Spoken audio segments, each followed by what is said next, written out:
কালু, তুমি একটু ঘরে গিয়ে ঘরের পাহারা দাও, আমি নদী থেকে জল খেয়ে আসি। ঘরের পাহারা দিতে গিয়ে আবার ঘুমিয়ে পড়ো না যেন।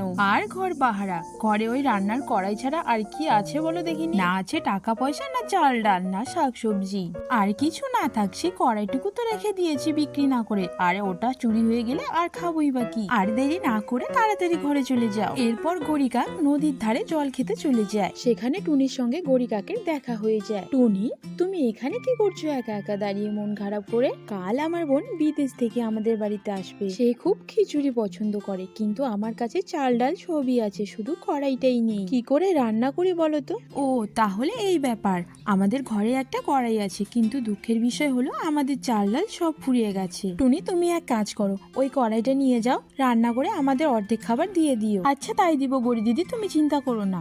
এরপর টুনি গড়ি কাকের সঙ্গে তাদের বাড়িতে কড়াই আনতে চলে যায়। টুনি, এই নাও কড়াই, কিন্তু সবটা মনে থাকে যেন। গড়ি ঠিকই কথা বলেছে, তুমি আবার আমাদের ভুলে যেও না যেন, আমরা কিন্তু অপেক্ষায় থাকবো। আরে না না কালু দাদা, আমার কোনো ভুল হবে না, আমার সবটা মনে থাকবে।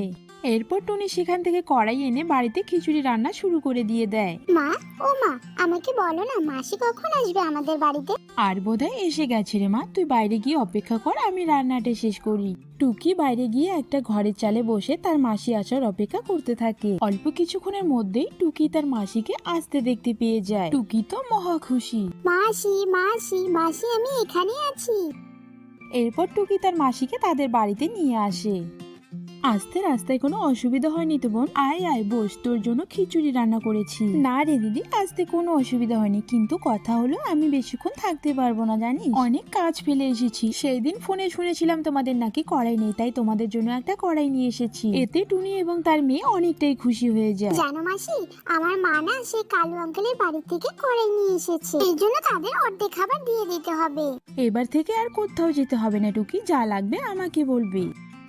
এরপর টুনি তার বোনকে খেতে দিয়ে দেয়। মেনুতে ছিল রুটি, পনির ও খিচুড়ি। টুনির বোন বেশ আয়েশ করে খেয়ে নেয়।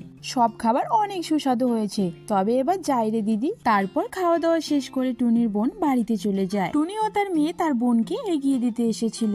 এই নাও কালু দাদা, তোমাদের জন্য অর্ধেক খাবার নিয়ে এসেছি কড়াই সহ। তা বেশ ভালোই করেছো টুনি, এভাবে প্রত্যেকদিন আমাদের কড়াই নিয়ে যাও আর আমাদের জন্য খাবার নিয়ে আসো। তার লাগবে না কালু দাদা, আমার বোন আমাদের জন্য কড়াই নিয়ে এসেছে। টুনি এমন কথা বলে সেখান থেকে তাদের বাড়িতে চলে যায়। কালু, ওই টুনির বোন আমাদের সব প্ল্যান নষ্ট করে দিল। ভাবলাম এভাবে কিছুদিন খাওয়া যাবে, কিন্তু সব প্ল্যান নষ্ট করে দিল টুনির ওই বোনটা। টুনি এভাবেই লোভীদের প্ল্যানে জল ঢেলে দেয়।